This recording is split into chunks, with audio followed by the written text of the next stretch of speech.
de uma possibilidade de análise, né, e que vou contar com, obviamente, com a reflexão, né, e a capacidade de desenvolvimento de cada um de vocês, né, na mesma direção, ou eventualmente contestando essa direção que eu indico, né. Bem, a minha inspiração para falar um pouco sobre esses temas, né,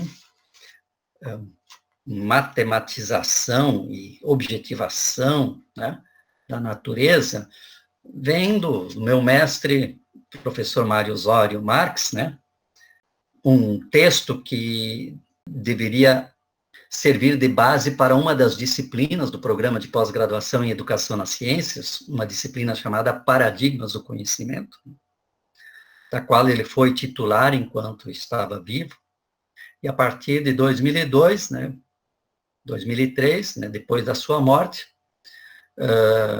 eu tenho repartido essa disciplina, ministrado ela em conjunto com o professor Paulo Fensterseifer. Então, é uma ideia, né, de que a filosofia tem como uma de suas tarefas pensar sempre o tempo presente, né? Então, nesse sentido, o nosso tempo, né, deve ser objeto do nosso pensamento, da nossa reflexão, né? E uma reflexão sobre o nosso tempo sempre começa, de alguma forma, com perguntas do tipo: como chegamos onde estamos, né? Como chegamos onde estamos? O porquê pensamos como pensamos?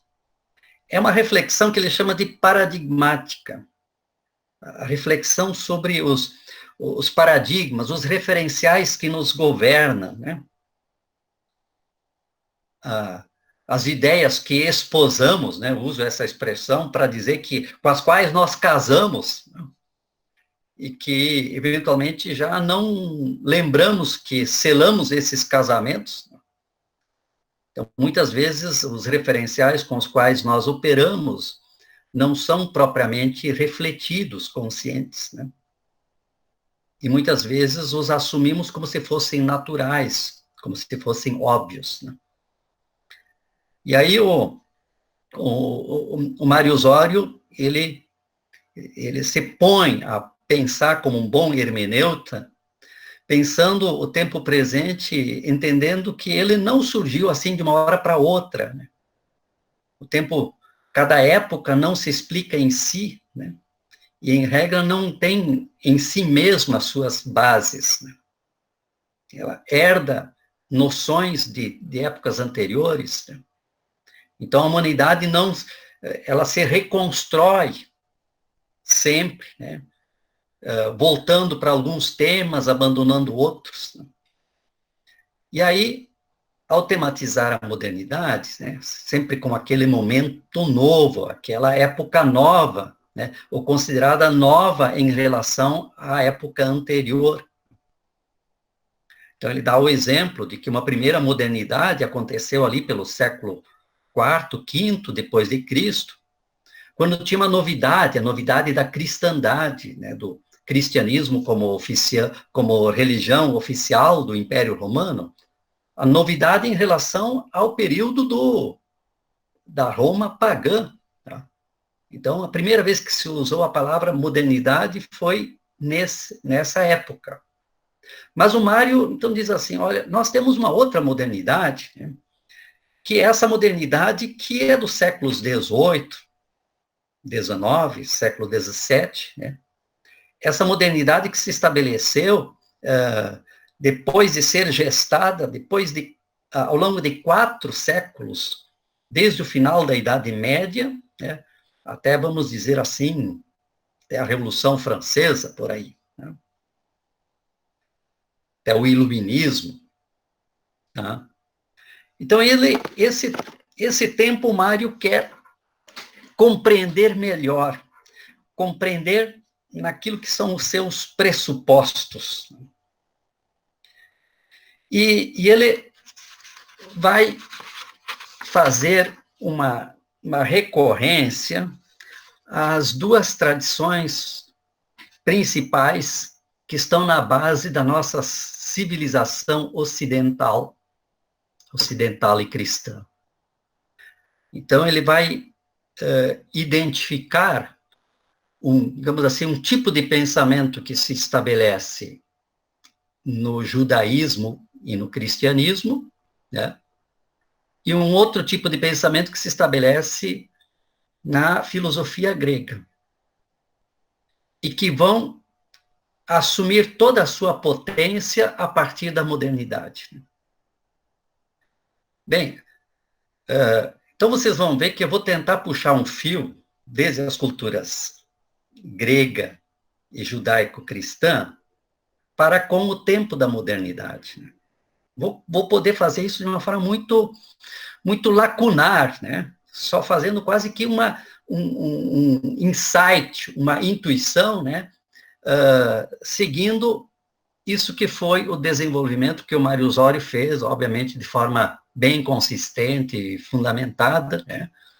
E que está disponível nessa obra dele, né? Mas eu já vou indicar, né, para facilitar o acompanhamento da minha reflexão, eu vou indicar os dois pontos nos quais eu quero tocar no chamado tempo presente, né? As duas coisas que eu quero chamar a atenção no que está acontecendo atualmente, né? E que fica assim, no meu entender, explícito, que vem aflorando em função dessa pandemia ou da crise provocada pelo vírus, né? Então, são dois aspectos ou duas dimensões do tempo presente, né? Lembrando, eu vou indicar onde eu quero chegar para depois puxar as raízes, né? Essas chamadas sementes, né? Naquelas culturas originárias, né? Da tradição ocidental e cristã. Então, a primeira dimensão é que nós, homens do nosso tempo, da nossa modernidade, nos imaginávamos como senhores do mundo, os mais fortes, os invencíveis. Coisa ou fantasia que essa proteína microscópica chamada Covid-19 veio mostrar que não somos. Eu quero entender de onde veio essa nossa arrogância, né? Obviamente com o auxílio, né, do professor Mário, né? Trata-se daquela parte do título dessa minha apresentação, chamada de objetivação da natureza, que faz com que tornássemos ou tomássemos a natureza simplesmente como objeto de nossa intervenção e não como algo que também somos e do que dependemos. Então, eu quero chegar, né, a pensar sobre isso. O que nos fez assim, pretensos senhores do mundo, né? Para pensar sobre o fato de que agora o mundo caiu de joelhos, né? Inclusive o Donald Trump, né, diante daquela proteína microscópica chamada coronavírus, né? Então, como é que nós vamos entender isso? Um outro ponto ao qual eu quero chegar, uma outra dimensão, né, do nosso tempo, né, tem a ver com o que vamos chamar de matematização como modo de produção de uma realidade que assume características de uma realidade peremptória, necessária, inexorável, como se fosse baseada nas leis da natureza. Com isso eu quero dizer assim, como é que nós construímos um dinamismo de mundo, de sociedade, especialmente um dinamismo econômico, que nós acreditamos que é o único dinamismo possível, que ele é eterno, né? Que ele é absolutamente necessário. O Manfredo de Oliveira, numa entrevista que ele concedeu recentemente, né, ele estava dizendo que nós tomamos as leis do mercado como se fossem leis da natureza. Né? E eu vejo, vou tentar dizer, que nessa forma de configuração das nossas relações, vamos chamar especialmente as relações econômicas, né, nós operamos matematicamente. Nós compreendemos a lógica, o dinamismo de forma matemática. A começar pela abstração do dinheiro. Então, tudo acaba tendo o seu preço, né? Inclusive as pessoas. Né? Inclusive as pessoas que vamos negociar em troca do dinamismo da economia. Né? As vidas, né? Tudo acaba tendo seu preço. Tudo vai se tornar objeto de um determinado cálculo. Né? Bem, então são essas duas ideias, né? Junto a essa segunda ideia da matematização, eu vou tentar, pelo menos, sugerir, né, que com essa matematização há uma desconexão entre aquilo que seria uma economia como um bem administrar a nossa casa, nossa vida, nossas necessidades, economia nesse sentido, né, e a ideia de mercado, né? Então, ontem, numa outra conferência, alguém estava chamando a atenção que Marilena Chauí identificou uma mudança na linguagem por parte das autoridades, né? Antes era o mercado, o senhor, né? Aquele que devia ser privilegiado, né? Agora ninguém mais fala de mercado, fala de economia, né? Porque a economia das famílias, né? Volta a um outro conceito de economia, né? Como que se houvesse digamos, uma defasagem, uma distinção.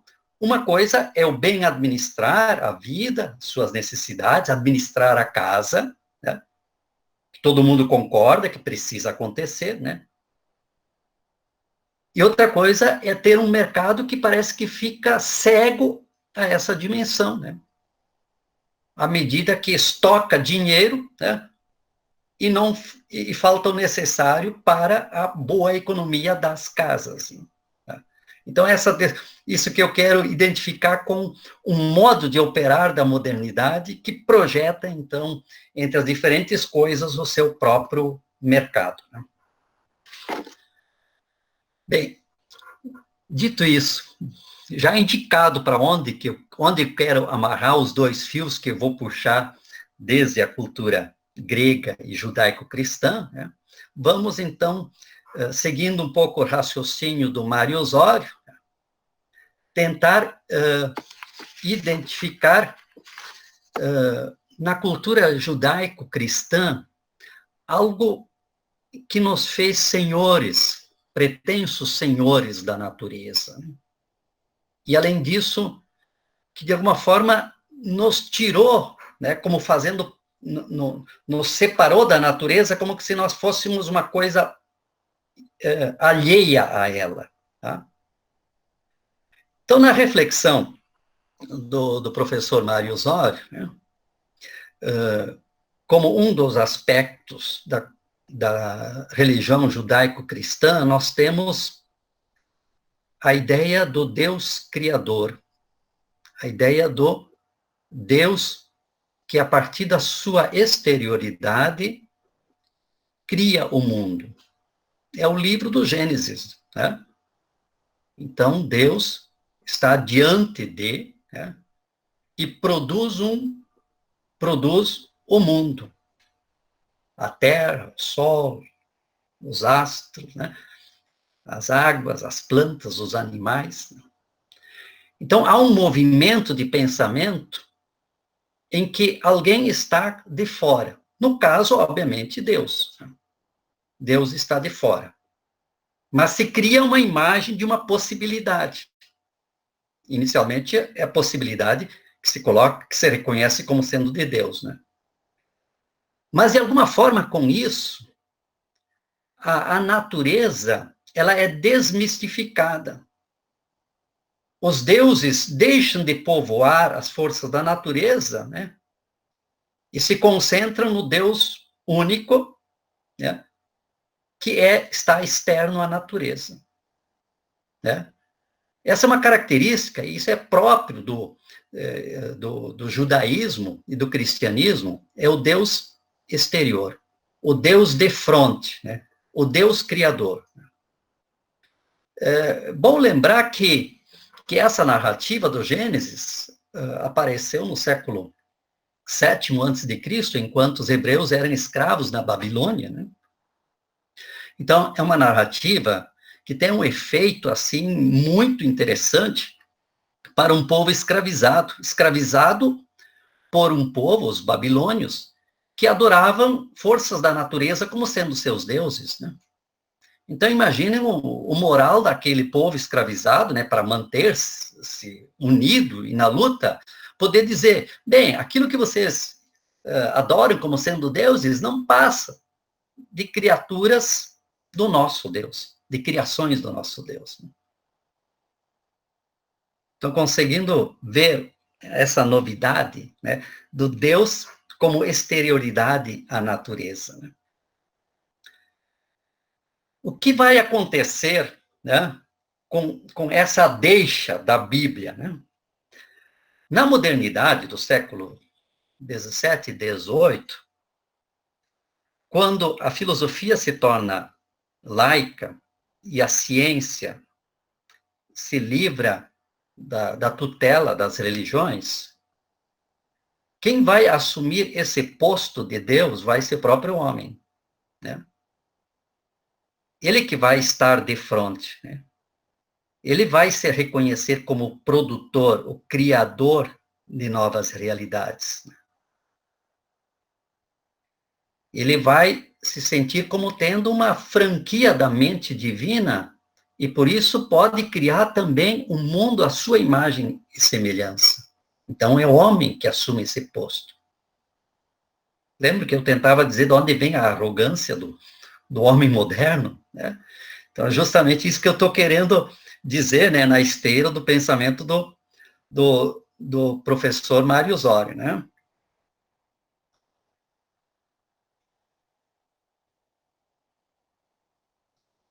Com isso, o homem age sobre a vida do planeta, esquecendo-se que faz parte dessa vida, ou olha essa vida como se não tivesse nada a ver com isso, feito um Deus autossuficiente, de uma arrogância sem limites.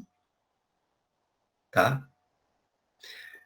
Então, esse é o fio que tento estabelecer a partir de uma noção religiosa, de uma ideia, de uma possibilidade, de uma mente externa, né?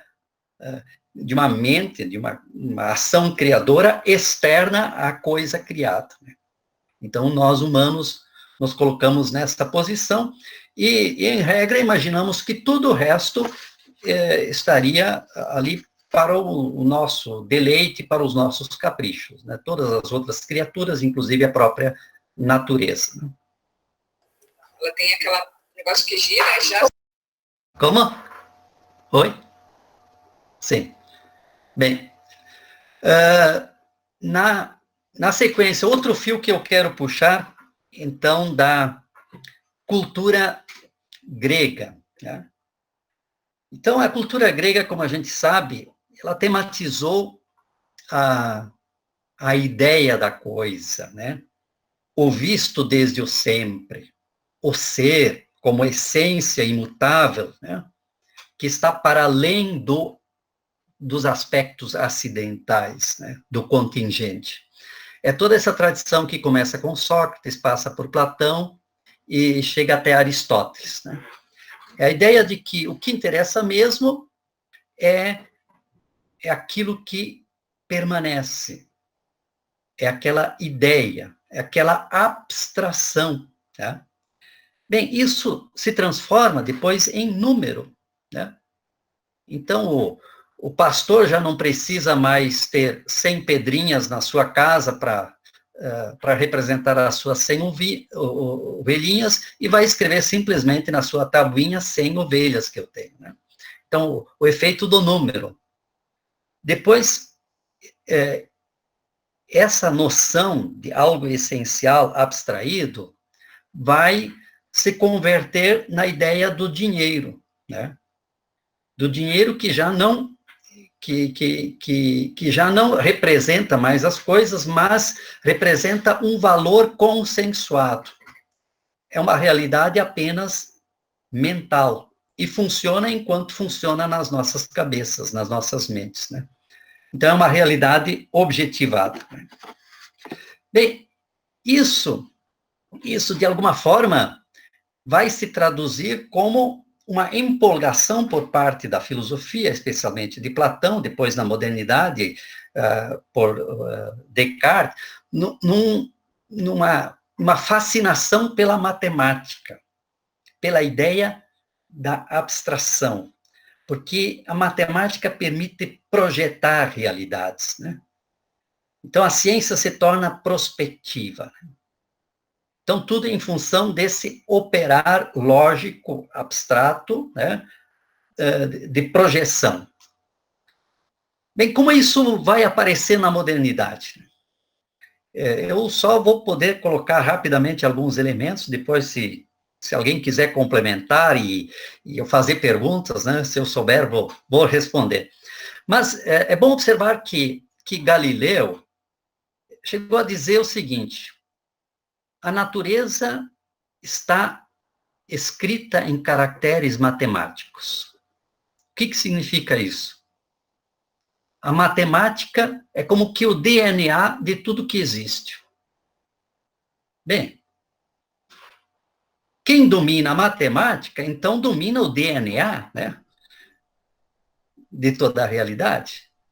Então, operando matematicamente, cientificamente, né, eu posso construir realidades, né, produzir novos mundos, né? E essa empolgação, né, o sonho imperial da modernidade, se dá com base nisso ali. Bem, nós temos uma espécie de domínio do mistério da vida, né? Nós descobrimos o segredo da vida, ou das coisas, ou dos mundos, das realidades, né? Então, nós podemos fazer o mundo ao nosso bel prazer. Tá? Então, essa ideia que, de alguma forma, me parece estar presente, né? Quando nós projetamos essas realidades, especialmente essas regras que operam matematicamente na constituição da nossa vida, eu diria assim, especialmente, que comandam a dinâmica econômica, se é uma lógica matemática, né? O problema é que, quando a gente passa a entender isso como se fossem leis da natureza. Então, o engano, que eu citei o Galileu, é justamente equiparar esse mecanismo, essa possibilidade, essa lógica matemática com a própria lógica da natureza. Tá? E sobre isso, eu gostaria de fazer uma pequena citação de um romance, né? A Ampulheta Alquímica, né? De uma professora, né?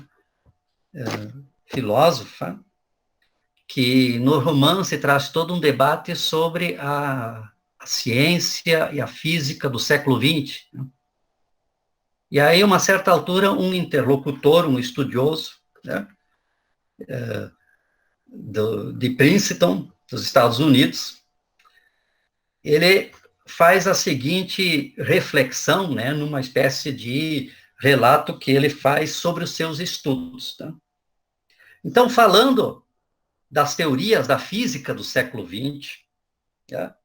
Ele lembra que não devemos esquecer que todas essas teorias nascem da ousadia e da força imaginativa dos cientistas. Veja, ousadia e força imaginativa dos cientistas. Elas são extraídas à matemática, ou da matemática. Construímos teorias matematicamente. cuja linguagem parece ter a força mágica de penetrar os segredos da natureza, para descrevê-los com precisão. Esse é o sonho moderno, né?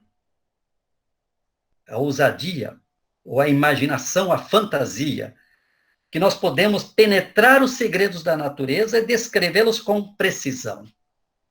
A própria matemática, porém, é produzida pelo engenho e pela força criativa do homem. Ela é uma criação nossa. Quando mergulhamos nela, na matemática, podemos ter a impressão de não estar inventando, senão descobrindo como se a matemática existisse em si, independentemente de nosso cérebro e de nossa força imaginativa. Mas isso é ilusão. A matemática é uma invenção nossa e serve-nos de ferramenta para entender e explicar o mundo em que vivemos. Seu mistério, o mistério do mundo, no entanto, persiste. Com isso, eu estou querendo indicar, né, que nós fazemos projeções com base na nossa criação, com nossa imaginação, né, só que as tomamos como se fossem expressão fiel da natureza. Tá? E o que eu tento identificar ali? É como que se houvesse uma desconexão entre a natureza, os seus mistérios, a sua imprevisibilidade, né?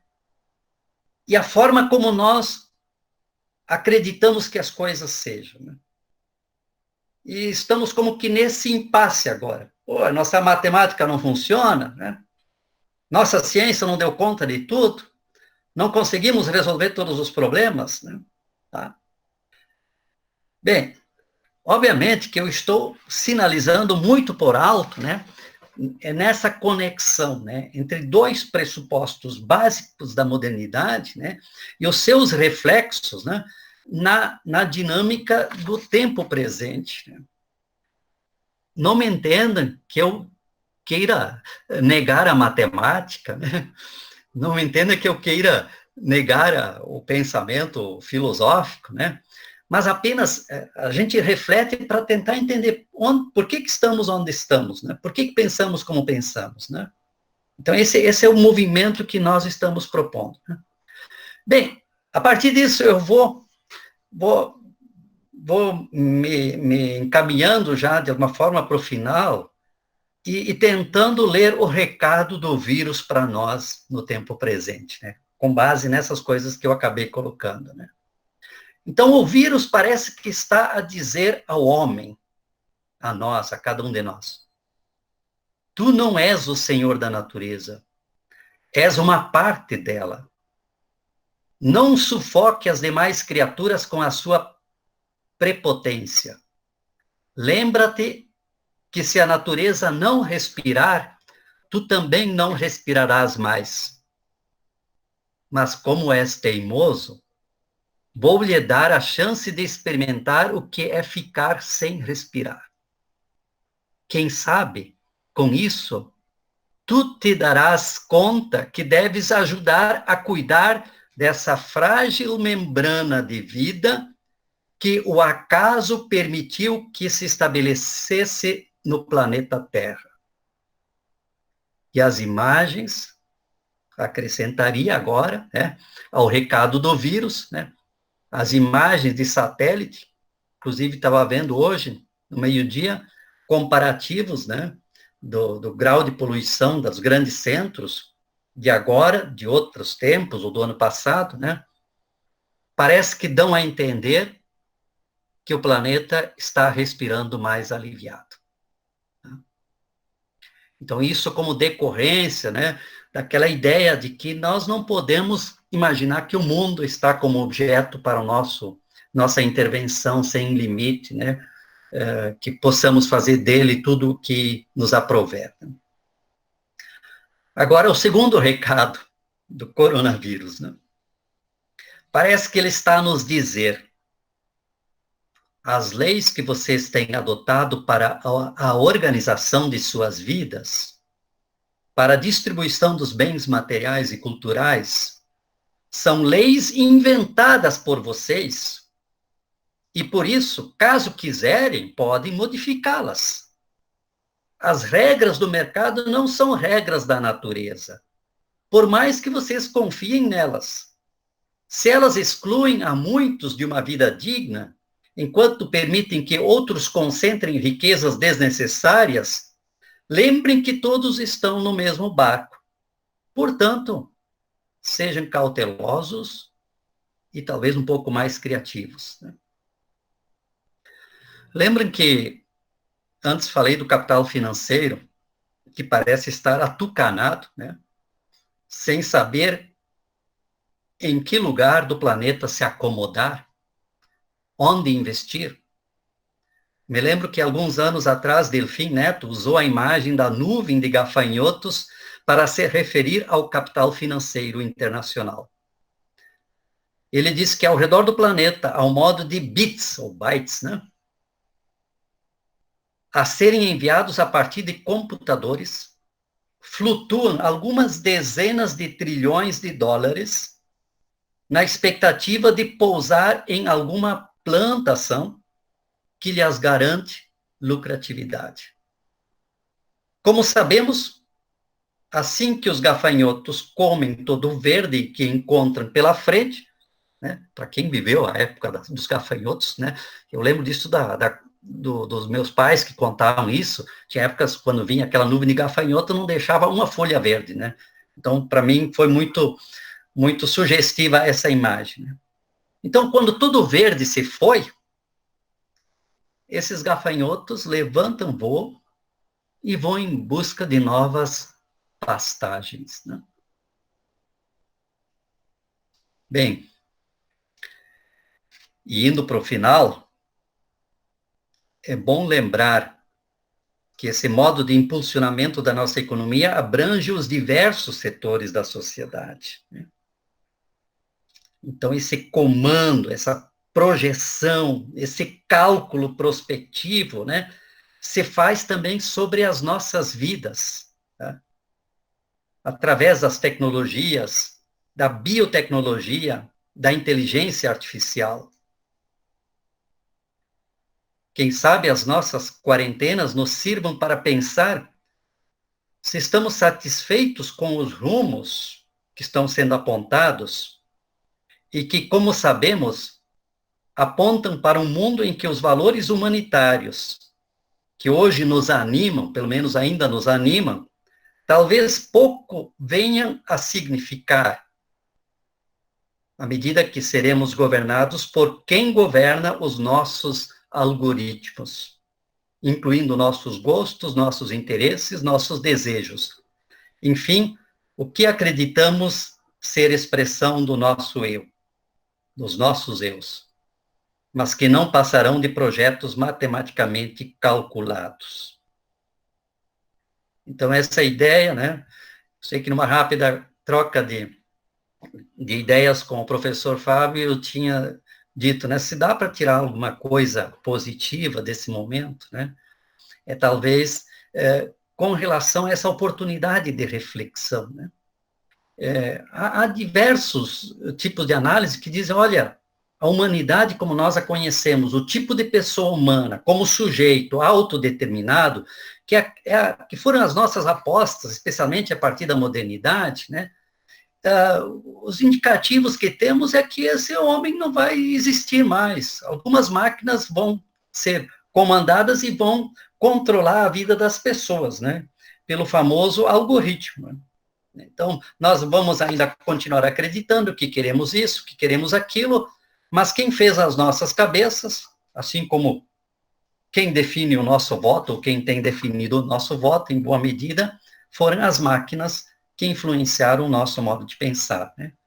Então, um bom momento para a gente parar, né, em tempo, vamos dizer assim, antes que se esgotem aqueles sonhos de continuarmos tendo uma humanidade mais solidária, mais articulada, mais conectada com o elo vital da natureza, né? E que possamos manter a ideia da dignidade de cada pessoa humana. Então, seria isso por enquanto. Desculpe ter me excedido, né, no tempo que a princípio estava destinado para mim, né? Obrigado.